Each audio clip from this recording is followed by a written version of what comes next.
Bienvenue sur ce Who is Your Background Pony concernant Doctor Who. Avant de parler plus précisément de ce poney, je dois d'abord parler du personnage dont il est librement inspiré. Doctor Who est une série science-fiction apparue en 1963 sur la BBC One. Elle met en scène le Docteur, un seigneur du temps, Time Lord en anglais, venant de la planète Gallifrey. Le Docteur et son vaisseau spatial, le TARDIS, abréviation de Time and Relative Dimension in Space, ou temps à relativité dimensionnelle interspatiale, qui lui permet de se déplacer dans l'espace et dans le temps. À chaque épisode, le Docteur va donc arrêter de bêtes catastrophes, comme par exemple sauver quelques personnes dans un bus, ou alors l'univers et le temps. Lui-même, tout seul, rien que ça. En 1963, William Hartnell, l'acteur qui joue le Docteur, quitte la série. Les scénaristes étant clairement dans la merde, ils se dirent on va faire en sorte qu'il meure, sauf qu'en fait il est pas vraiment mort, comme ça on pourra continuer la série.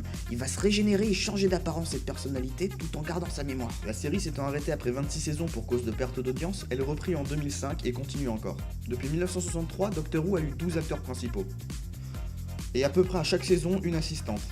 Si vous n'avez rien compris à ce que j'ai dit ou que vous voulez plus d'informations sur la série, je vous invite à regarder cette vidéo du fossoyeur de film. Et si ça vous suffit toujours pas, regardez la série si vous avez quelques années de votre vie à perdre. Bon, revenons à nos poneys. Dans My Little Pony, des poneys de background ayant comme cutie mark un sablier apparaissent. Les fans, intrigués par le fait qu'ils aient la même cutie mark, firent des recherches sur lui. Et qui dit Bruni, dit internet, dit geek, dit science-fiction, dit Doctor Who. Les fans, aidés par la cutie mark de ce poney, firent la comparaison avec les différents acteurs présents dans Doctor Who.